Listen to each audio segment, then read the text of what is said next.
ইবলিস মানুষের মধ্যে কাজ করে 7 দফা কর্মসূচি নিয়ে। কয় দফা মনে থাকবে তো? ইবলিসের দফা কয়টা তাহলে? 7টা।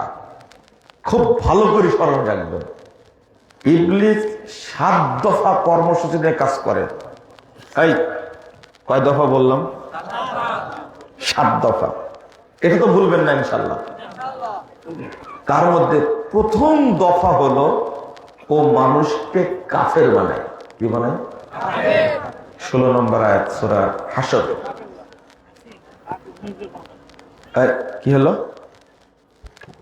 কাফের। কি বানায়? কাফের। ফাসেক নাই, কাফের। ফাসেক অনেক ছোট পাপ, কিন্তু কাফের সবচেয়ে কি? কাফের হলে আর পাপ করা লাগে না, বুঝছেন? ও কাফের হয়ে গেছে, আর পাপ নাই। আর মুশরিক বানায়। কি বানায়? মুশরিক। ইবলিসের প্রথম দফা কাজ মুসলিমকে কি বানায়? কাফের বানায়, মুশরিক বানায়। আল্লাহ বলছেন ইদ ক্বালা লিল ইনসানি ইকফুর ইজ ক্বালা শাইতানু লিল ইনসানি ইকফুর ফালাম্মা কাফারা ক্বালা ইন্নী বারিয়ুন ইন্নী আখাফুল্লাহ রাব্বাল আলামিন। এতই বদের বদ। মানুষকে বলে এই কুফরি কর, এই কাজটা কর। 14 ফেব্রুয়ারির একটা ফুল কিনে, এটা কে বলে? ইবলিস বলে। বুঝেননি কথা? আল্লাহ বলছেন ফালাম্মা কাফারা, যখন কুফরি করে ফেলে তখন ইবলিস বলে ইন্নী আখাফুল্লাহ, আমি আল্লাহকে ভয় পাই। তুই এত খারাপ, ইন্নী বারিয়ুম মিনকা, আমি তোর থেকে মুক্ত। তুই এত খারাপ, আল্লাহর বান্দা হয়ে এত বড় খারাপ কাজ করতে পারলি? ইবলিস কত খারাপের খারাপ, চিন্তা করে। নিজেই কিন্তু বলল। আল্লাহ রব্বুল আলামিন বলছেন শয়তান কাজ তৈরি করে, করে ওটাকে আবার সুন্দর করে উপস্থাপন করে, সুন্দর করে। তো ক্বালা ইন্নী আখাফুল্লাহ রাব্বাল আলামিন, আমি তোর থেকে মুক্ত, আমি জগৎ সমূহের প্রতিপালক আল্লাহকে আমি ভয় করি। শয়তান এই কথা বলে পালাই। তাহলে ইবলিস প্রথম কি করতে বলে? কাফের হতে বলে। কাফের হ, মুশরিক হ। ইন্নাশ শাইতানা কানা লিরাব্বিহি কাফুরা, আয়াত আছে না? কি ইন্নাল মুবাজ্জিরিনা কানু ইখওয়ানাশ শাইতান ওয়া কানাশ শাইতানু লিরাব্বিহি কাফুরা। শয়তানের প্রথম কাজ হলো মানুষকে কি বানায়? কাফের বানায়, মুশরিক বানায়। খুব খারাপ জাত এটা। 2 নম্বর কর্মসূচি হলো শয়তান মানুষকে বেদাতি বানায়। কি বানায়? বেদাতি বানায়। যখন চেষ্টা করে করে করে করে কাফের বানানো গেল না, তখন দ্বিতীয় দফা কর্মসূচি ভালো ভালো বেদাত নিয়ে এসে ওর সামনে দেয়। আল্লাহ বলছেন যুখরুফাল কওল গুরুরা, সুন্দর সুন্দর কথা বলবে। এই একবার সুবহানাল্লাহ বললে 49 কোটি নেকি হয়। কত? 49 কোটি নেকি। দেখলেন দলিল আছে এই কথা? হ্যাঁ, তাহলে এই কথাটা কে তৈরি করছে? ইবলিস। হ্যাঁ, এবার বুঝলেন? কিন্তু কথাটা সুন্দর না?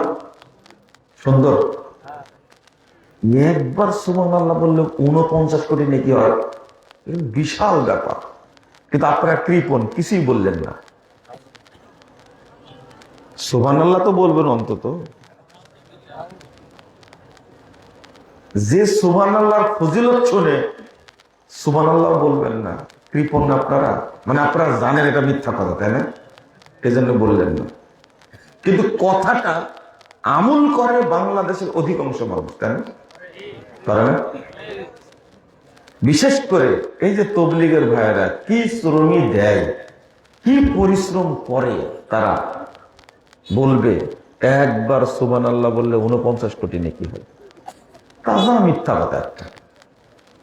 কিন্তু কথাটার মধ্যে কি আছে? আগ্রহ আছে। একদিন বিমানে রাজশাহী থেকে ঢাকায় যাচ্ছি, এক ভদ্রলোক আমার পাশে বসছে, বলছে যে আপনার তো আলোচনা শুনি, কিন্তু আপনার কথাগুলো কড়া খুব। তবলিগে গেছি, কত সুন্দর সুন্দর কথা, শুনতেই ভালো লাগে। তো বলেন, তো বলছে দেখেন, মানুষকে আগে আগ্রহ মানুষের মধ্যে তৈরি করতে হবে, বুঝাতে হবে। তো দেখেন, একটা ফজিলত আমি মুগ্ধ হয়ে গেছি। কি ফজিলত? বলছে কেউ সুন্নাত মোতাবেক বাথরুম সারলে মানে অর্ধেক কোরআন পড়ার মতো সওয়াব পাওয়া যায়। আমি বললাম যে দারুণ ফজিলত, তো এটা তো কোনো শুনিনি। বলছে এই জন্য তো আপনাদের ওয়াজ মানুষ শোনে না। আমি বললাম যে আচ্ছা, অর্ধেক কোরআন তেলাওয়াত করার সওয়াব পাওয়া যায় সুন্নাত মোতাবেক বাথরুম সারলে, তো এইটা কে বলতে পারে বলেন তো?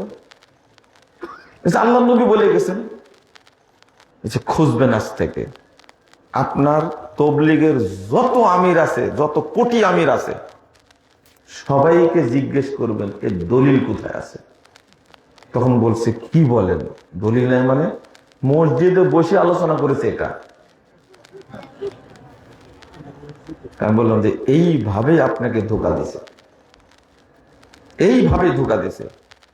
আমি বললাম আজকে যখন আপনি আমাকে বললেন আমার কথাগুলো কড়া, ওযুর দোয়া বলেন। তখন বলছে যে আলহামদুলিল্লাহ আলা দীনিল ইসলাম, আল ইসলাম হাক্কুন আল কুফরু বাতিলুন, আল ঈমানু নূরুন আল কুফরু যুলমাতুন। আমি বললাম যে এটা ওযুর দোয়া। বলছে হ্যাঁ, ওযুখানা যে লেখা আছে, হুজুর শিখাইছে।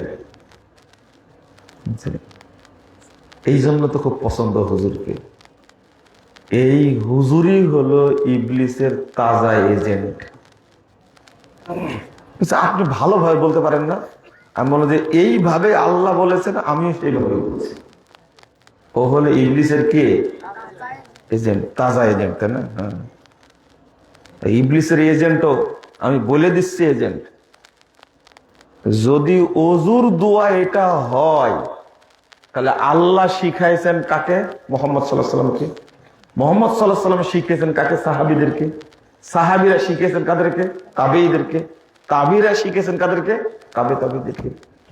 মুহাদ্দিস উলামা একরাম হাদিসের গ্রন্থে লিখে রাখছেন ওযুর দোয়া কি?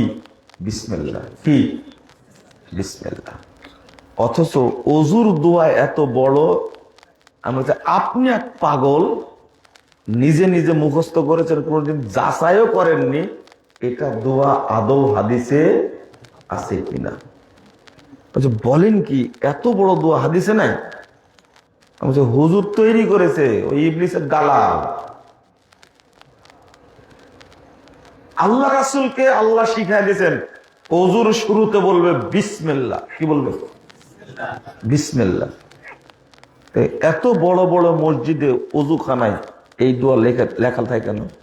কেন বললো এটা? আপনাকে এই কথা কেউ বলবে না, মুজাফফর বলে, তাই মুজাফফরের দোষ।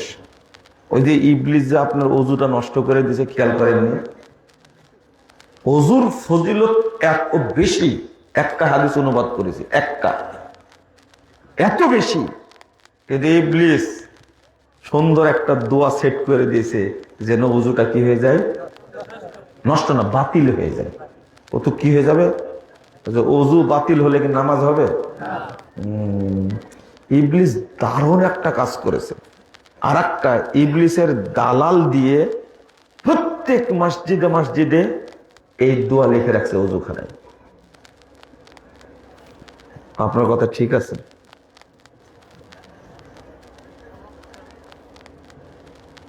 আমি একটু পরে দলিল দিয়ে আপনাকে প্রমাণ দেব, রাগ করবেন না। আর কোন ভাইরাস বক্তা এটা বলবে না যে কারণ মিথ্যা দোয়া মেড ইন ইন্ডিয়া, এটা বলবে না। মেড ইন শয়তান, কথা বুঝতে পারলেন? বুঝেন তা না? এটা যে শয়তান তৈরি করেছে, এ কথা বলতে কেউ পারবে না। আপনার ভাইরাস বক্তা আপনার কাছে ৮০,০০০ টাকা নিয়ে যাবে, এটা ঠিক আছে, আপনি দিবেন, এটাও ঠিক আছে, কিন্তু ওর সাহস নাই, ওর ক্ষমতা নাই যেটা দোয়াটা মিথ্যা, এটা মানুষকে বলবে সাহসটা নেই। কারণ বললে তার আলোচনা মানুষ শুনবেও না, তাকে টাকাও দেবে না। কিন্তু আপনি কি আমাকে সেই মনে করেছেন? যতদিন বেঁচে থাকবো ইনশাল্লাহ ততদিন বলবো, মরার আগ পর্যন্ত বলতে থাকবো ইনশাল্লাহ, জেলে গেলেও বলবো ইনশাল্লাহ। কথা বুঝতে পারলেন? তুমি মিথ্যা দোয়া তৈরি করলে কেন? এটা ইবলিস করেছে। কিভাবে করেছে ওটাও বলছি, থামেন। যুখরুফাল কওলে গুরুরা, ধোঁকাবাজি কথা বলছে।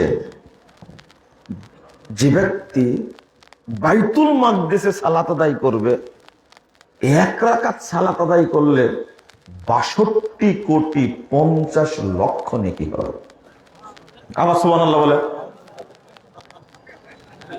কত কোটি এবার বুঝেছেন? এবার সুবহানাল্লাহ বলেছে। দেখেন গতি আলাদা। বাইতুল মাকদিসে সালাত আদায় করলে নেকি হবে 62,50,00,000। ফাজাইলে হজের মধ্যে উল্লেখ করেছে। আর বাংলাদেশের দাওয়াতি তাবলিগ বইয়ের মধ্যে উল্লেখ করেছে কি জানেন? কি উল্লেখ করেছে? যে ব্যক্তি মক্কায় কাবায় সালাত আদায় করবে তার নেকি হবে 1,00,000 গুণ বেশি। আর টঙ্গীর মাঠে যে ব্যক্তি পড়বে 1 রাকাত সালাত, তার নেকি হবে 1,00,00,000 গুণ বেশি। তাহলে তাজা আছেন আপনারা নাকি? তাজা হয়েছে তাই না? আচ্ছা বলেন তো, এই লোকের ইমান আছে কিনা? ওকে মুসলিম? কাবার উপরে কোন জায়গাকে প্রাধান্য দেওয়া যাবে? কাবা হলো হারাম, বাইতুল্লাহ। রাসূল সাল্লাল্লাহু আলাইহি সাল্লাম বলছেন, কাবায় কেউ সালাত আদায় করলে অন্য জায়গার চেয়ে 1,00,000 গুণ বেশি নেকি হবে। কিন্তু মিটার এমন বাড়াইছে, কোথায় 1,00,000? টঙ্গীর অপবিত্র মাঠে সালাত আদায় করলে নেকি হবে 1,00,00,000 গুণ বেশি। আচ্ছা এই তুলনা করা কি জায়েজ? হারাম না? একজন প্রফেসরকে জিজ্ঞেস করছে, আপনি তো তাবলীগ করেন, দেখেন তো কথাটা ঠিক কিনা। কাবায় সালাত আদায় করলে 1,00,000 গুণ, আর টঙ্গীর মাঠে সালাত পড়লে 1,00,00,000 গুণ, এটা ঠিক? তখন প্রফেসর সাহেব বলছেন যে আল্লাহ চাইলে তো দিতেও পারে। আপনাকে এই জন্যই বলি, যে শিক্ষা অর্জন করেছেন আপনি, এটা ইবলিসও এত খারাপ কথা বলতে পারবে না। ইবলিস আল্লাহকে ভয় করবে। বুঝেন না কথা? আপনি এই শিক্ষা কে অর্জন করতে বলেছে? আপনি এটা বলতে পারলেন কথাটা? আপনি কিসের প্রফেসর?